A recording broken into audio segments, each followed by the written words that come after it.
Hi friends, welcome back to our channel. This is Upendra Kumar.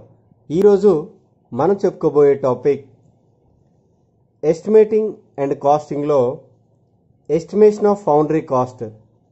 So మనం previous వీడియోలో అసలు foundry cost అంటే ఏంటి, ఫౌండరీ అంటే ఏంటి, అండ్ ఈ ఫౌండరీ కాస్ట్లో ఏవేవి ఎలిమెంట్స్ ఉంటాయి అంటే material cost and labour cost and direct expenses and over head expenses. So ఈ నాలుగిట్ల గురించి మనం తెలుసుకున్నాం.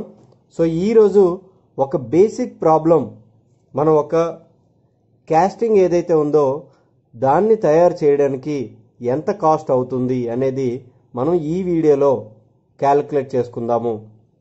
దానికంటే ముందు మన ఛానల్లో 750+ వీడియోస్ ఉన్నాయి. అవన్నీ కూడా technical videos as well as safety videos. అవన్నీ కూడా చూడండి. ఎవరికైతే యూజ్ అవుతాయి అనుకుంటున్నారో వాళ్ళకి తప్పకుండా షేర్ చేయండి అండ్ లైక్ చేయండి. మన యూట్యూబ్ ఛానల్కి టెలిగ్రామ్ గ్రూప్ ఉంది. సో డిస్క్రిప్షన్లో లింక్ ఇస్తాము. దాన్ని క్లిక్ చేసినట్లయితే మన ఛానల్లో మీరు జాయిన్ అవుతారు మన గ్రూప్లో. అండ్ 1000+ స్టూడెంట్స్ ఉన్నారు. మీకు రెగ్యులర్ అప్డేట్స్ దొరుకుతాయి అండ్ మంచి డేటా కూడా మీలో మీరు షేర్ చేసుకోవచ్చు. సో ఈరోజు మన ఈ బేసిక్ ప్రాబ్లం అనేది చూద్దాం. Cast iron pulley is shown in figure. So ఇక్కడ మనకి ఒక క్యాస్ట్ ఐరన్ పుల్లీ అనేది ఇవ్వడం జరిగింది. సో అయితే estimate the cost of 200 CI అంటే క్యాస్ట్ ఐరన్ పుల్లీస్. సో ఇక్కడ 200 క్యాస్ట్ ఐరన్ పుల్లీస్ తయారు చేయాలంటే ఎంత కాస్ట్ అవుతుందో ఎస్టిమేట్ చేయమని అడుగుతున్నారు. బై యూజింగ్ ఫాలోయింగ్ డేటా, ఈ కింద డేటాని యూజ్ చేసి మనం ఈ 200 క్యాస్ట్ ఐరన్ పుల్లీలకి ఎంత కాస్ట్ అవుతుందో మనం చెప్పాలి. ఓకే, సో ఇప్పుడు cost of metal. So cost of metal మనకి ఎంత ఇచ్చారు, పెర్ కేజీకి 10 rupees. Moulds prepared by each worker per day. ఒక వర్కరు ఎన్ని మౌల్డ్స్ తయారు చేస్తారు? 20 మౌల్డ్స్ ఒక్కొక్క వర్కరు ప్రతిరోజు తయారు చేస్తారు. Melting charges 20% of metal cost. అంటే ఆ మెటల్ని మనం మెల్ట్ చేయాలి, అంటే దాన్ని కరిగించాలి. కరిగిస్తే కదా మనం అందులో పోరింగ్ చేసి క్యాస్టింగ్ కింద తీయడం జరుగుతుంది. సో దాని కాస్ట్ ఎంత అంటే, ఆ ఛార్జెస్ ఎంత అంటే మెటీరియల్ కాస్ట్కి 20%. Next machining allowance on each side may be taken as 2 mm.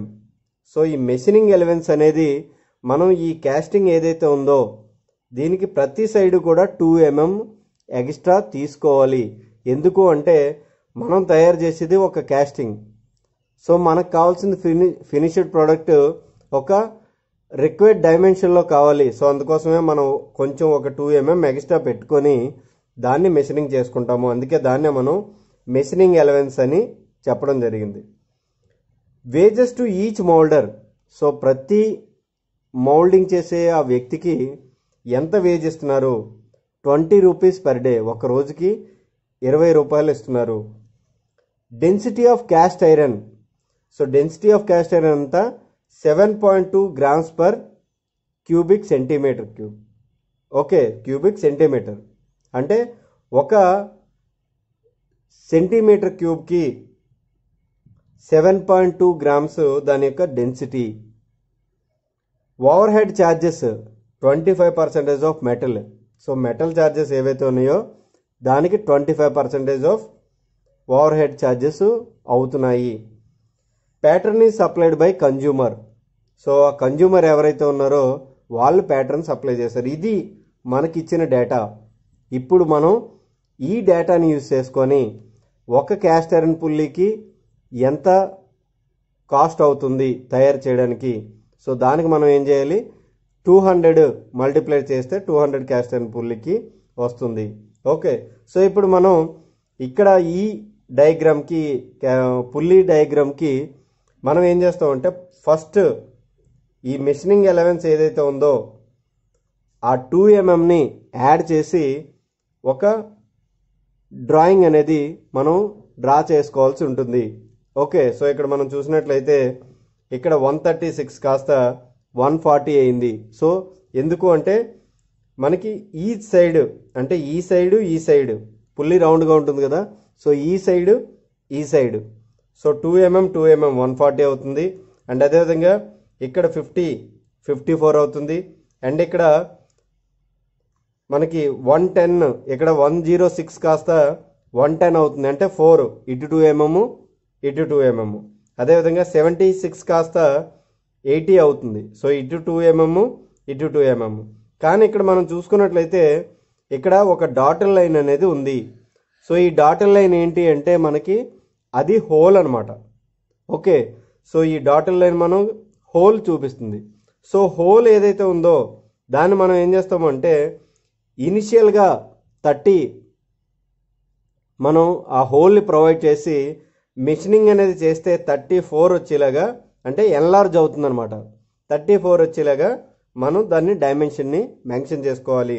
ఇక్కడ మనం చూసినట్లయితే ఫస్ట్ ఈ ఫౌండరీ కాస్ట్, ఈ ఎస్టిమేటింగ్ అండ్ కాస్టింగ్లో ఏది ఇచ్చినా సరే మనం వాటిని పార్ట్స్ కింద డివైడ్ చేసుకోవాలి. సో ఇక్కడ మనం ఏ ఈ బ్లాక్, బి ఈ స్టెప్, సి ఈ స్టెప్, అండ్ డి అనేది ఈ హోల్ ఏదైతే ఇచ్చారో ఆ హోల్ అనేది మనకి ఇవ్వడం జరుగుతుంది. ఓకే, సో ఇక్కడ మనం ఇక్కడ చూసుకున్నట్లయితే 50 అంటే ఈ రెండు స్టెప్లు మనకి ఎక్స్ట్రా అనేది కలపలేదు, ఈ 2mm అనేది కలపలేదు. ఎందుకు అంటే ఇనిషియల్గా ఏదైతే ఉందో ఈ స్టెప్ ఏదైతే ఉందో వాటికి కలిపారు. సో ఇటువైపు మనకు కలిపారు కాబట్టి సో వీటి రెండింటిని కన్సిడర్ చేయలేదు. ఓకే, సో ఇక్కడికి మనం ఈ మెషినింగ్ అలవెన్స్ అనేది ఇక్కడి నుంచి ఇక్కడికి డ్రా చేసుకోవడం జరిగింది. ఇప్పుడు మనం ఏం చేయాలి, ఫస్ట్ ఆఫ్ ఆల్ మనం ఈ ఎస్టిమేటింగ్ అండ్ కాస్టింగ్లో ఏదైనా సరే ప్రతి దానికి కూడా వాల్యూమ్ ఫైండ్ అవుట్ చేయాలి. ఎందుకు వాల్యూమ్ ఫైండ్ అవుట్ చేయాలి అంటే ఈ ఐటమ్ యొక్క మనం వెయిట్ ఫైండ్ అవుట్ చేయాలి. సో మనం ప్రీవియస్గా తెలుసుకున్నాం వెయిట్ ఎలా ఫైండ్ అవుట్ చేస్తాము, వాల్యూమ్ ఇంటూ డెన్సిటీ చేస్తే దాని యొక్క వెయిట్ వస్తుంది. అందుకే ప్రతి దాన్ని కూడా మనం వాల్యూమ్ ఫైండ్ అవుట్ చేయాలి. ఓకే, సో ఇప్పుడు volume A equal to, okay, so π/4 d² into దాని యొక్క విడ్త్. ఓకే, సో దాని యొక్క విడ్త్ మనకి ఏమవుతుంది 5.4. ఇవన్నీ కూడా మనకి ఎంఎంలో ఉన్నాయి. ఓకే, సో ఇవన్నీ కూడా ఎంఎం, దాన్ని మనం సిఎం కింద కన్వర్ట్ చేసుకోవాలి, సెంటీమీటర్ కింద. సో 54 mm ఈక్వల్ టు మనకి 5.4 సిఎం అవుతుంది, సెంటీమీటర్ అవుతుంది కదా. సో ఇప్పుడు మనం ఏం చేస్తాము, π/4 d², డి అంటే ఎంత ఇక్కడ మనకి 14. So π/4 14 square into 5.4. సో మనం ఎంఎంఎల్ కాస్త సిఎంఎల్ కింద కన్వర్ట్ చేసుకున్నాము. సో దీని యొక్క వాల్యూ మనకి ఏమవుతుంది అంటే 3325/4. సో ఫైనల్ ఆన్సర్ మనకి వాల్యూమ్ ఏ, దీని యొక్క వాల్యూమ్ ఎంత వచ్చింది 831.26 centimetre cube. Okay, so next volume B equal to π/4 d². So B యొక్క డయా ఎంత 11 స్క్వేర్ ఇంటూ 5. ఓకే, సో దీని యొక్క వాల్యూ మనకు వచ్చేసరికి 475.15 సెంటీమీటర్ క్యూబ్ అయింది. Next volume C. So volume C ఎంత π/4 ఇంటూ దీని యొక్క డయా 8² ఇంటూ 5. ఓకే, సో దీని యొక్క వాల్యూ ఎంత అవుతుంది అంటే మనకి 251.32 సెంటీమీటర్ క్యూబ్. నేను ఆల్రెడీ క్యాలిక్యులేట్ చేసుకున్నాను, సో అందుకోసమే డైరెక్ట్గా ఇక్కడ పోస్ట్ చేయడం జరుగుతుంది. Next volume D. So volume D అంటే ఏంటి, మనకి ఈ ఏదైతే హోల్ ఉందో ఈ హోల్ యొక్క వాల్యూమ్. సో ఇది కూడా π/4 ఇంటూ దాని యొక్క డయామీటర్ ఎంత 3 స్క్వేర్ ఇంటూ దాని యొక్క లెంగ్త్. సో లెంగ్త్ మనం చూసుకున్నట్లయితే 50 అండ్ ఇది 5.4 అంటే 15.4. సో 15.4 దాని యొక్క లెంగ్త్. సో దీని యొక్క వాల్యూ మనం చూసుకున్నట్లయితే 108.85 సెంటీమీటర్ క్యూబ్. సో మనకి ఏ వాల్యూమ్ వచ్చింది, బి వాల్యూమ్ వచ్చింది, సి వాల్యూమ్ వచ్చింది, అంటే డి వాల్యూమ్ కూడా వచ్చింది. సో ఇప్పుడు మనం టోటల్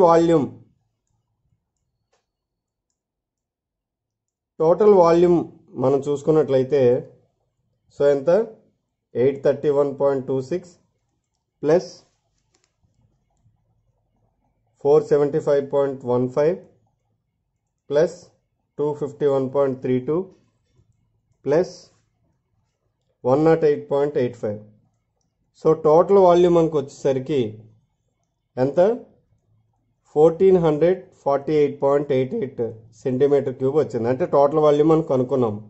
ఇప్పుడు మనకి పెర్ డెన్సిటీ అనేది మనం దీన్ని మల్టిప్లై చేయాలి కదా. సో వెయిట్ రావాలి అంటే wait equal to volume into density. Okay, so ఇక్కడ వాల్యూమ్ ఎంత 1448.88 by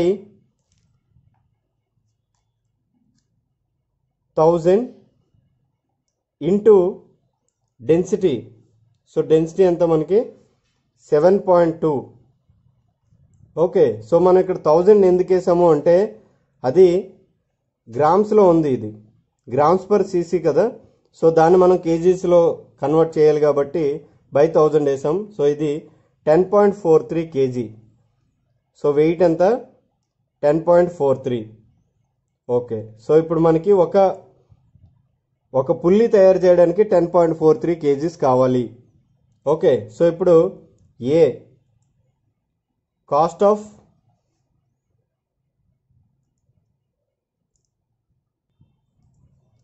of metal. So cost of metal ఎంత 1 కేజీకి మనకి 10.43 కేజీస్ కావాలి. సో 1 కేజీకి ఎంత 10 రూపీస్.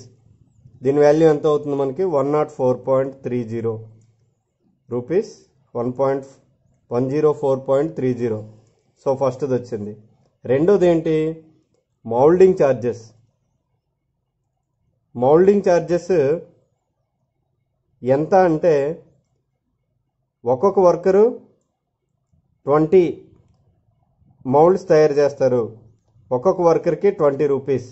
సో మౌల్డింగ్ ఛార్జెస్ ఎంత 1 రూపీ. నెక్స్ట్ మనం ఒకదానికే క్యాలిక్యులేట్ చేస్తున్నాం కాబట్టి next melting charges. So melting charges వచ్చేసరికి 25% ఆఫ్ కాస్ట్ ఆఫ్ మెటల్ కదా, కాస్ట్ ఆఫ్ మెటల్.